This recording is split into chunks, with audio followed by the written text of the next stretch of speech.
Il se passe dans la vie politique tant d'événements inattendus, bizarres, que la Guinée paraît fumer la moquette. Chez les GG, la politique, vie de société, les grandes gueules, pour l'intérêt de la Guinée. Bienvenue dans la deuxième partie des Grandes Gueules. Merci de votre fidélité. Merci de nous écouter via nos antennes régionales. Vous nous écoutez à Kindia sur Radio Espace Kania, bien évidemment. Kania, la capitale des agrumes. Vous nous écoutez à Bokeh sur Radio Espace Bokeh. Il en est de même du côté de Zérékoré, où vous nous écoutez sur notre antenne régionale à Kankan. Vous nous écoutez sur la 99 sur Radio Espace Kankan. Merci de votre fidélité. Merci de nous écouter également sur Fraternité FM à Mamou, la ville Carrefour. À Farana, c'est Bambou FM qui relaie cette émission. Merci à Sola Média qui relaie les grandes gueules sur les réseaux sociaux, sur Facebook notamment. Merci à tous à l'international. À Daramaniaki, oui, cette fois-ci, nous partons à Télémélé, dans la préfecture de Télémélé. Un vice-maire est injustement remplacé, c'est Ibrahima Diallo. Il devrait en principe prendre la tête de la nouvelle délégation spéciale de Kawessi, un district érigé récemment en sous-préfecture. Mais ni à Daramaniaki, où il est élu, ni au sein du nouvel exécutif de la nouvelle commune rurale, son nom ne figure. Il pointe du doigt les autorités préfectorales et sous-préfectorales de Télémélé et de Daramaniaki. Bien évidemment, nous allons essayer de lui donner la parole à un moment donné et plus tard peut-être avec les autorités pour essayer d'en savoir davantage sur ce sujet. Le dernier sommet du Parlement africain, une institution confidentielle de l'Union africaine, s'est clôturé sous fond de querelle. C'est une question de mode de scrutin pour l'élection du président ou de la présidente de l'institution qui a mis le feu aux poudres. La scène s'est produite près de Johannesburg en Afrique du Sud en ce début du mois de juin. Des élus de l'Afrique australe souhaitaient une présidence tournante, mais ceux de l'Afrique centrale et de l'Est, les plus nombreux d'ailleurs, ne veulent pas en entendre parler car l'actuel mode de scrutin les avantage. À ce sommet, des députés guinéens étaient aussi présents. C'est le cas de l'honorable maître Pépé Koulemou. Il est par ailleurs président de l'Alliance pour le renouveau national ARN. C'est dans ce cadre d'ailleurs qu'il s'exprime il va s'exprimer dans les grandes gueules ce matin. Vous allez le voir, il est notre invité. Dans un instant, nous allons lui donner la parole, mais bien évidemment, vos messages d'abord, vos réactions sur les différents sujets ici évoqués. Nous allons commencer par Twitter avec les tweets qui nous sont parvenus par le canal de Vladimir Poutine. Nous commençons par qui oui, ce premier, Excellence Timbolo Guinéen, qui nous a écrit sur Twitter. Hashtag espace GG. Bonjour les grandes gueules. Par rapport au remplacement du vice-maire de Daramaniaki, je trouve cela d'un acte administratif carrément illégal et inopportun. Les autorités locales de Télémélé devraient impérativement s'expliquer sur ce cas pour nous éviter d'éventuels dégâts. Nous partons avec Mamadou Dia au Guinée. Bonjour les GG. C'est normal d'ériger certains districts en sous-préfecture. S'ils répondent, oui, qu'est-ce qu'il dit? S'il répond, un district s'il répond aux critères demandés, mais un petit pays tel que la Guinée avec une démographie peu considérable n'a pas besoin d'avoir un nombre galopant de sous-préfectures. C'est une source de division, il le dit Mamadou Diao, Guinée. Nous partons cette fois avec Abou Karouani Keita. Abou Kirouani, voilà, c'est Abou Kirouani Keita. Bonjour Diadia et à toute l'équipe des GG. Honnêtement, la circulation des tricycles à Conakry est un danger pour les usagers. Les conducteurs de ces engins n'ont aucune maîtrise ni compétence. L'État doit arrêter la circulation de ces engins pour la sécurité des citoyens. Il le dit donc Abou Kirouani Keita. Cette fois, nous partons avec Ousmane Le Noble. Bonjour à toute l'équipe. C'est vraiment triste le verdict rendu hier par la cour d'appel. Cet homme a sa place, il dit cet homme, sa place n'est pas en prison, mais j'avoue que cela n'affectera pas sa détermination pour une Guinée meilleure. Abdourahmane Sano, le peuple t'observe, hashtag espace GG. Nous partons avec Saint-Augustin Povogui, il dit bonjour les grandes gueules. Je déplore le comportement des tricycles, mais il n'y a pas assez de bus de transport en commun et emprunter l'un d'entre eux, c'est passer toute la journée dans les bouchons. Mais ces tricycles aident les pauvres citoyens à vaquer aux différentes activités, à leurs occupations, il veut dire. Suleiman Sintali nous écrit également sur Twitter. Bonjour les GG, Fonike Mengue reviendra plus fort, Inch'Allah, car le pouvoir divin existe. Les personnes qui l'ont injustement condamné, Dieu vous le payera par la plus dure des punitions. Amin, il le dit à Moulanfé. Nous partons avec Maki de Dar es Salaam. Bonjour les GG. La justice a été l'autre main armée qui a aidé Alpha Condé à obtenir le 3e mandat. N'oubliez pas, il y a plus de 400 détenus politiques dont le seul reproche est d'avoir combattu pour la démocratie dans le pays.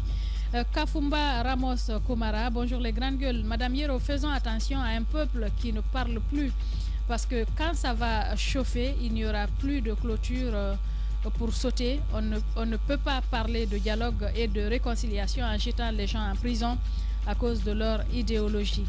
Youssef Kaba, la justice guinéenne courbe l'échine devant l'exécutif qui continue de la manipuler à souhait.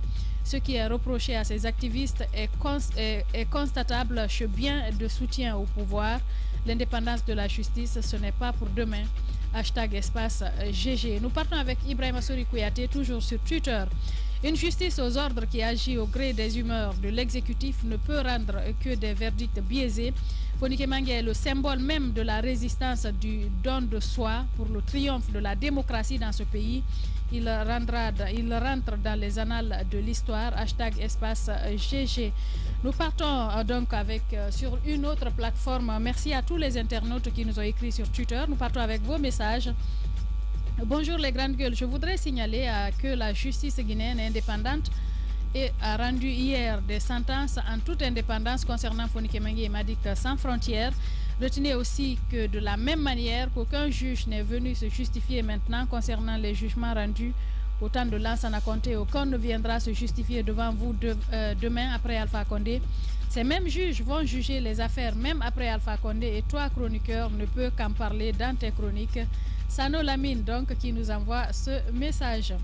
Nous continuons avec cet autre. Bonjour les GG. En ce qui concerne le cas de Fonike Mengue, il faudrait qu'il se remette à Dieu, il veut dire, parce que nous sommes dans un pays où la justice n'est pas indépendante. Signé Ismaël Silla Malette depuis Dabondi. Bonjour, c'est Alpha Oumar Adolphe depuis Dar es Salaam. Je pense que vu les actions horribles de cette justice, elle est dépendante et à la solde de l'État. Ma Guinée saigne, le sankariste donc qui nous écrit sur le 657 39 13 13. Oumar Silla confond son combat politique à l'outrage à la justice, s'en prendre au juge ou au procureur à l'audience peut vous conduire ou vous garder en prison. AS le patriote donc qui nous envoie ce message. Moi je préfère le droit et rester en prison que d'être ministre, procureur juste pour défendre une personne qui n'a pas le droit. Tierno Dieng depuis Mamou. Bonjour les GG, je suis Muntaga Bari depuis Sangaredi. J'aime votre émission, vous êtes les meilleurs et que le bon Dieu veille sur vous. Et merci Madame Hiro, merci à vous donc pour ce message. Salut les grandes gueules. Pour moi, la justice guinéenne a condamné par la triste... Qu'est-ce qu'il veut dire? Que Dieu sauve la Guinée. Signé Aboubakar Biro Touré. Passez une bonne matinée depuis Saint-Gabriel. Un dernier. Bonjour les GG, je suis Vamounier Sagno depuis Zérékoré. Je voudrais dire aux détenus d'être résistants car le bateau qui ne résiste pas à la première tempête n'est pas fait pour le voyage. Je vous remercie Vamounier Sagno donc qui nous écrit depuis Zérékoré. Nous allons continuer donc cette émission. Nous avons Amadou, notre invité ici en studio, il est déjà installé, bien évidemment. On va parler de cette situation qui s'est passée du côté de l'Union africaine, honorable, et qui est avec nous ici en studio. Maître Pépé Koulemou, bonjour, bienvenue. Bonjour, madame, la grande journaliste. Ah, merci. Alors, vous avez participé à cette rencontre, mais vous n'en êtes pas revenu satisfait. Parce que certainement, il n'y a pas eu entente de ce côté. Que s'est-il réellement passé? Racontez-nous. Je voudrais commencer par vous remercier de m'accorder cette opportunité de m'exprimer à votre grande radio. J'avoue que d'abord, je remercie M. Damaro, honorable le président Damaro, de l'Assemblée nationale. Président de l'Assemblée nationale, qui m'a choisi parmi tant de députés en être un des membres du Parlement panafricain. Donc je l'en remercie. Je remercie les autorités de notre Parlement.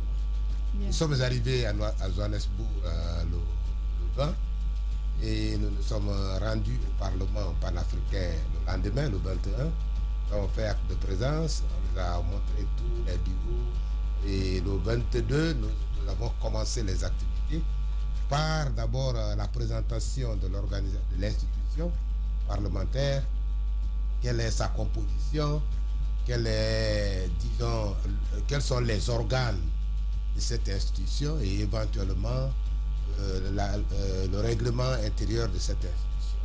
Quand nous avons fini ça, il était question, avant d'être membre de ce Parlement, puisqu'il faut d'abord être député de ton pays, il faut être député dans ton pays et être désigné par l'Assemblée nationale de ton pays. Donc, il y a eu une première dispute concernant le Mali, dont les membres ne sont pas des députés.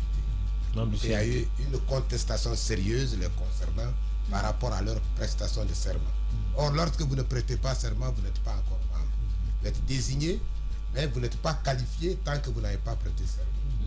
Donc, il faut d'abord remplir les conditions, les préalables, avant que vous ne prêtiez serment. Donc, ça a été un premier débat, parce que simplement, la Malienne qui est là est aussi candidate. Et le président par intérim, Saroubira, de Zimbabwe, est aussi candidat. Il y a un autre du Soudan du Sud, du nom de Albino, qui est aussi candidat. Donc, c'était les 3 candidats au poste de président. Donc, il y a eu une première difficulté par rapport à la prestation de serment des Maliens. Mais il se trouve que le règlement intérieur qui gère effectivement l'institution dispose que pour être membre, il faut être député. Mais aussi, le même règlement intérieur va jusqu'à dire que les organes délibérants peuvent être, les membres des organes délibérants d'un pays peuvent siéger à l'Assemblée, au Parlement panafricain. Donc nous avons dit, ça a été un débat entre la francophonie et l'anglophonie. Parce qu'essentiellement, la majorité est composée par la francophonie. Après la francophonie, il y a l'anglophonie. Après l'anglophonie, il y a l'isophonie. Après, il y a le Maghreb. Donc ça a été un débat et finalement, nous avons opposé, nous de la francophonie, nous avons opposé aux autres membres du Parlement panafricain les dispositions de l'article 15 que je viens de vous énoncer. Il faut d'abord être député de ton pays et que tu sois désigné par ton pays. D'accord. Alors, il y a cet élément. Et du coup, la Malienne qui n'est pas élue, sa candidature devrait être... Non, elle ne devrait même pas prêter serment. Justement. Quoi qu'elle ait été membre du Parlement dont le mandat... Moi, c'est par rapport à la forme surtout de discorde. Acceptez, s'il vous plaît. Allez-y. C'est entre-temps qu'il y a eu un débat très houleux et finalement, nous avons dit non, c'est un organe délibérant. L'organe que les députés, du moins, les militaires maliens ont mis en place, le CNT. Ont mis en place, le CNT est effectivement un organe délibérant. Par conséquent, on doit recevoir leurs prestations. Ils ont accepté.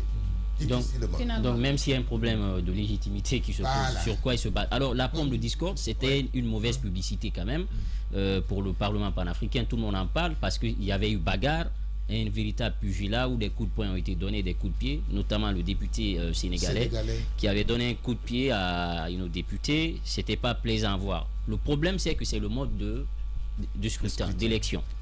Les pays, habituellement, c'est la majorité, c'est un vote majoritaire. Exactement. Et de l'autre côté, les pays, les anglophones, estiment aujourd'hui, vu qu'ils sont minoritaires, d'aller avec une présidence tournante. Comment on a pu partir d'un débat serein pour aboutir à un public? Voilà, c'est très bien. Quand nous avons prêté serment, il fallait alors procéder au deuxième point de l'ordre du jour, notamment le renouvellement des bureaux, de tous les bureaux, à savoir le grand bureau et les bureaux des différentes commissions. Donc là, il y a 5 caucus. Entendez par caucus les groupes parlementaires régionaux. Donc les 5 caucus, comme vous savez, il y a le nord, le sud, le centre, l'est et l'est. Donc nous avons désigné des membres du comité ad hoc à vue de présider l'élection, de gérer l'élection des membres. Malheureusement, les anglophones ont dit non, il n'y aura pas. Ils ont fait sortir un rapport qui devrait être discuté, débattu, alors que le rapport n'était pas destiné au Parlement panafricain, mais plutôt le rapport attirait l'attention de tous les chefs d'État africains. Donc quand ils ont fait la lecture, ça a été du tohu-bohu, vraiment du tohu-bohu, un malentendu sérieux et même sévère, parce qu'il y a eu des cas de menaces de mort. Il un des... Julius Malema notamment. Malien. Le Malien a été injurié et menacé de mort par le député sud-africain Malema, qui est président d'un parti politique. Malema. Qui est candidat d'un parti politique, mais très féroce. Oui. Donc, ils ont exigé que désormais, qu'il n'y ait pas vote. Parce qu'ils ont vu la tendance de la francophonie, dont le nombre était très élevé. Tous les États de la francophonie, tous les États francophones étaient tous venus presque. Il n'y a pas eu d'absence. Oui. Alors que chez eux, il y avait eu par moment 2 députés, un député qui n'était pas là. Alors, donc, ils ont dit non, il y a l'article 17 du règlement qui dispose que les députés doivent, du moins la présidence doit être tournante. Mais à la seule condition que sur les 54 États, au moins 27 ratifient l'accord sur la présidence tournante. Malheureusement, à ce jour, il n'y a que 17 États qui ont ratifié l'accord. Donc, on a pensé qu'il n'y avait pas de possibilité d'aller à la présidence tournante. Maître Pépé, donc on peut dire que les habitudes africaines ne changeront pas. Parce que quand on sait que ce Parlement panafricain est censé amener les pays du continent à se donner la main, à parler la même langue et à parler et à regarder dans le même sens. Pas forcément la même langue. Non, quand je dis la même langue, pas forcément la même voix, parler de la même voix et regarder dans le même sens. Oui. Mais est-ce qu'aujourd'hui, à l'issue de cette assemblée qui est quand même un échec, vu qu'on est venu au coup de main, est-ce qu'aujourd'hui on peut dire qu'il y a espoir pour que l'Afrique se donne la main un jour pour sortir de l'ornière? À mon avis, il ne s'agit pas d'un échec comme vous le pensez. Oui, mais quand des députés se menacent de mort... Et non, le Parlement, c'est une tradition. Non, vous avez vu le Parlement de l'Union européenne. Vous avez vu, il y en a qui vont jusqu'à la main. Aux États-Unis, au niveau des sommets parlementaires. Oui, mais c'est pas des exemples. C'est pas des exemples. Ce ne sont pas de bons exemples. Oui. Je suis d'accord avec vous. Mais ce qui est évident, c'est que le Parlement est un endroit où chacun défend un endroit de débat, un intérêt général, bien sûr, qui doit être défendu par le peuple et pour le peuple. Comment convaincre les peuples de vous suivre quand vous vous battez? C'est là où je vous dis que l'Afrique est très divisée. Merci. L'Afrique est très divisée en raison principalement du fait que, premièrement, nos colonisateurs, après la conférence de Berlin, a procédé au partage de l'Afrique comme un gâteau. Et ce faisant, a imposé sa langue. Voilà, est-ce qu'on va continuer à accuser le colon? Et le colon est la base. Maître Pépé. On est doté quand même d'une certaine intelligence. Au-delà, Madame Yoro, moi, il y a une question qui me taraude l'esprit. Il y a une question qui me taraude l'esprit. Il a une question. La réponse n'est pas encore arrivée. Moi, en comprenant un peu ce rappel historique du colon, c'est que si l'Afrique australe parlant la même langue se met ensemble, l'Afrique francophone se met ensemble. Si la langue était unique, on serait unique. Le conflit là ne serait pas là. On serait allé dans le même sens. Donc, mais aujourd'hui, parce que simplement, Madame Yero, c'est bien une barrière. Comprenez. La langue n'est plus une barrière. Non, c'est bien une barrière. En Afrique aujourd'hui, on se retrouve dans des institutions où vous avez des traducteurs qui vous parlent. Il y a des traducteurs qui vous parlent, qui vous disent, qui vous rapportent fidèlement ce que Caps a dit en anglais ou en espagnol. Donc la langue n'est plus devenue une barrière. C'est bien une barrière, Alphonse. En attendant que les ardeurs se calment dans ce studio, on va partir du côté de Daramaniaki pour essayer de comprendre ce qui s'y passe. Nous avons monsieur Ibrahima Diallo en direct chez les Grandes Gueules. Les Grandes Gueules. Bonjour monsieur Diallo. Bonjour madame. Bienvenue, allez-y Djiba. Alors monsieur Diallo, finalement il y a Daramaniaki qui est divisé en deux. Kawesi d'un côté, de l'autre Daramaniaki, 19 délégations, le bureau exécutif c'est 19. Finalement 9 qui partent à Kawesi et vous, on vous retire de cette liste selon les informations et c'est 8 qui sont envoyés à Kawesi. Comment expliquer cette situation concrètement? Merci monsieur le journaliste.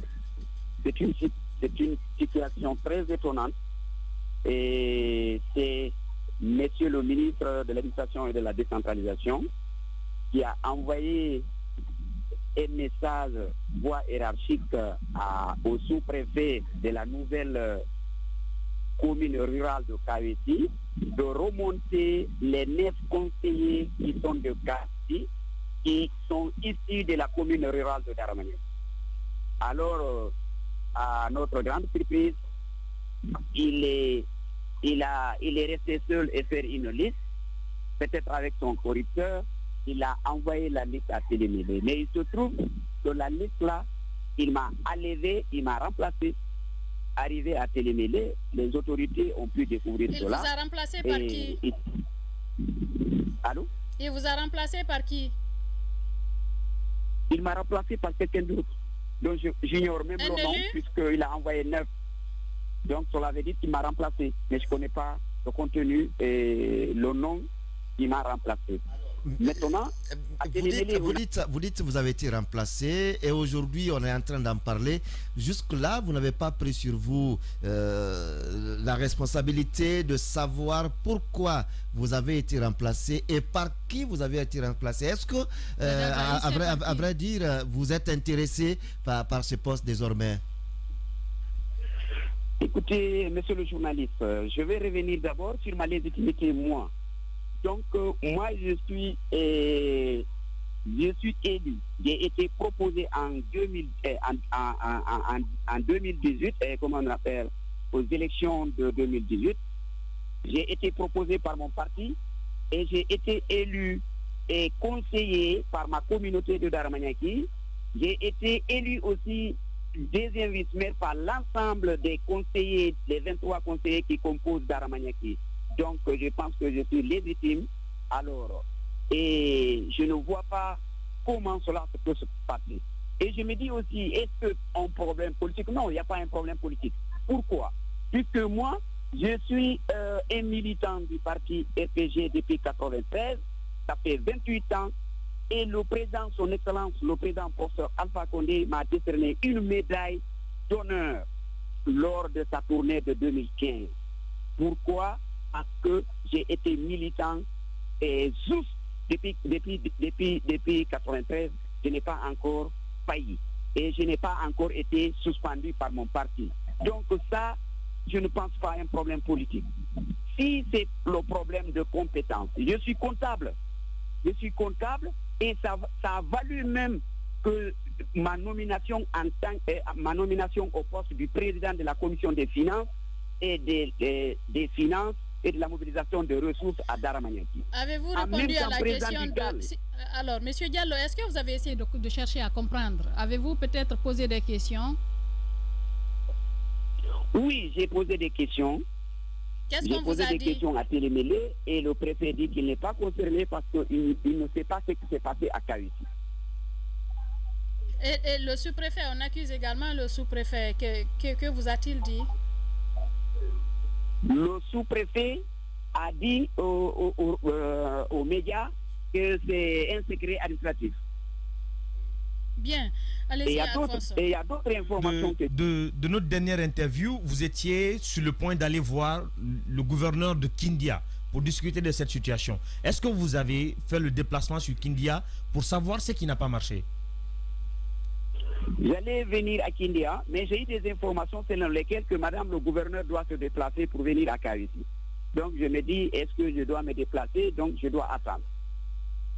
Et vous attendez donc que la gouverneure arrive, bien évidemment, pour lui poser le problème, c'est cela? Donc, ici, ce n'est pas moi seulement qui attend, c'est toute la communauté de Kawesi et qui nous a élus. C'est cette communauté qui est embarrassée, qui ne sait pas ce qui se passe à l'intérieur, donc qui attend les autorités au niveau de Télémélé, du gouvernorat de Kindia, pour avoir des explications plus claires. Bien. Monsieur Ibrahima Diallo, élu donc dans cette commune rurale du côté de Télémélé. Merci beaucoup d'avoir accepté de répondre aux questions des grandes gueules ce matin. Merci beaucoup. Merci madame. Très bien. Bonne journée. Alors, on continue le débat avec notre invité ici en studio. On va revenir en Guinée à présent. On va quitter le Parlement panafricain pour parler de l'actualité. Avant d'aller sur l'actualité. Avant d'aller là-dessus, maître, moi ce que je n'arrive pas à comprendre, le règlement intérieur qui est censé gouverner tout ce Parlement africain, il est clair. les textes sont très clairs. Alors pourquoi polémiquer sur des situations qui vraiment... En fait, ça explique un point pour dire que est-ce que réellement l'Afrique est véritablement prête et vu qu'on n'a pas beaucoup, on n'a plus beaucoup de temps, maître, on n'a plus que 3 minutes pour résumer. Et comment est-ce que finalement cette élection va se tenir? Qu'est-ce qui va se passer? L'élection n'a pas pu avoir lieu parce que simplement les Sud-Africains et les Zimbabwéens qui sont anglophones se sont opposés. Et qu'est-ce qui va se passer? Il y a la dame Barbara qui est venue s'accaparer entièrement de l'urne. Et il y a une dame ivoirienne aussi qui est venue tirer l'urne avec elle. Et qu'est-ce qui va se passer? L'autre a eu le bras entorcé. Wow. Et qu'est-ce qui va se passer finalement? Et maintenant c'est renvoyé. Nous avons saisi le président en exercice de l'Union africaine à l'effet de demander aux autres présidents de ratifier l'accord sur la présidence tournante. Voilà. Bien. Et finalement, vous allez vous plier à la demande qui a été faite par les autres. Allez-y, Daouda, pour revenir à Guinée. Pour revenir en Guinée, finalement, la question du dialogue se pose. Pendant ce temps, il y a des emprisonnements et ainsi de suite. Quelle est la position réelle aujourd'hui de votre parti, l'Alliance pour le renouveau national? À mon avis, la question du dialogue est une très bonne chose. Mon parti partage ce dialogue, mais ce dialogue malheureusement est mal organisé parce que ça doit être un dialogue inclusif au lieu que ça soit exclusif. Pourquoi ce dialogue est exclusif? Parce qu'on demande que deux partis politiques de l'opposition et 2 partis politiques de la mouvance. C'est purement exclusif. Mais sauf que tous les partis ne peuvent pas venir. Peut-être on pouvait dire... Justement, non, pour une bonne organisation, on pouvait dire... pour une bonne organisation et dans l'intérêt du peuple de Guinée. Les gens sont en prison. Mais on pouvait par exemple dire, on pouvait dire un représentant de l'opposition extra-parlementaire et un représentant de l'opposition parlementaire. Ça doit concerner toutes les sensibilités politiques. Tous les partis politiques doivent se retrouver même au palais du peuple, dans la salle du congrès, pour que le tout soit dit. Ce que le gouvernement fait de mauvais, on dénonce. Ce que le gouvernement fait de bien, on encourage. Et on fait des propositions à ce gouvernement. Donc, à votre avis, aujourd'hui, il faut changer le cadre. Il faut changer le cadre. Il faut nécessairement que tous les partis politiques soient représentés à ce dialogue. Et permettre à chacun de dire ce qui lui semble mauvais. Mais dénoncer les tares de ce régime. Et éventuellement encourager ce qui est bien fait, ce qui est bien exécuté. Maître Pépé, que pensez-vous de la personne qui va diriger le dialogue, Fodé Bangoura? Je n'ai aucun problème avec M. Fodé Bangoura. Pensez-vous que Fodé Bangoura, la personne qu'il a été pour les deux cas aujourd'hui, peut vous amener à la table pour discuter? À mon avis, le problème n'est pas la personne qui va gérer. Le problème se situe au niveau du cadre. C'est mal organisé. Alors, ça doit concerner tous les partis politiques. Pour vous, c'est mal organisé. Hier, on a vu cette sortie de l'UFDG qui ne veut dire aucun mot sur le dialogue tant que tous les détenus politiques, les activistes de la société civile ne sont pas libres. C'est une erreur. C'est une erreur de l'UFDG. L'UFDG est un grand parti. Doit plutôt militer en faveur d'un dialogue pour permettre à l'UFDG de dénoncer ce qu'il a dénoncé, pour permettre à l'UFDG d'exiger à l'occasion de ce dialogue la libération de ces militants. Vous êtes en train de dire qu'il doit venir. Il doit venir sans condition. Sans condition. Mais et exiger qu'on libère ces militants. Non, mais cela arbitrairement ou régulièrement arrêtés. Mais parce que l'autre question, c'est la position de notre parti. L'autre question, c'est qu'il ne faut pas que ce dialogue, encore une fois, qui n'est pas qu'un dialogue politique, puisse carrément prendre une connotation politique, ce dont on est tout droit en train de partir. Et la seconde chose que moi je veux relever, pour moi, quand l'UFDG demande un préalable pour aller au dialogue, pour que vous puissiez appeler les gens à ceux qui se sentent concernés et qui puissent mieux être rassurés, qui soient en confiance par rapport à un dialogue, il faut créer un bon cadre que vous-même vous dénoncez. Et l'un des préalables, il faut quelque part rétablir les militants de l'UFDG, du FNDC, de l'opposition qui se retrouvent en prison. Il faut les rétablir dans leurs droits. Ça peut favoriser, bien entendu, un très bon cadre de dialogue. Vous ne trouvez pas ça? Non, je ne trouve pas. Il n'y a pas de préalable par rapport à un seul parti politique. Il y a un préalable par rapport à la bonne tenue, par rapport à la régularité, par rapport à la mobilisation, au mouvement d'ensemble de tous les partis politiques, mais pas par rapport à un seul parti politique. L'UFDG a plutôt d'intérêt, parce qu'il a des militants arbitrairement arrêtés. Il a aussi des militants dont l'examen des causes pendantes devant les tribunaux de notre pays ne sont pas encore examinées. Il faut que ces causes-là soient examinées. Mais ça ne doit pas être un préalable. Ça doit être d'ailleurs une des causes de ce dialogue. Bien, Maître Pépé Koulemou, je rappelle que vous êtes le président de l'Alliance pour le renouveau national ARN. Merci d'être passé dans les grandes gueules. Merci, Madame merci à vous, merci à tous à l'international. Merci d'avoir été des nôtres. C'était un plaisir de vous servir en ce vendredi. Nous vous retrouvons, Inch'Allah, lundi matin pour d'autres sujets de l'actualité. Prenez soin de vous, où que vous soyez. Au revoir.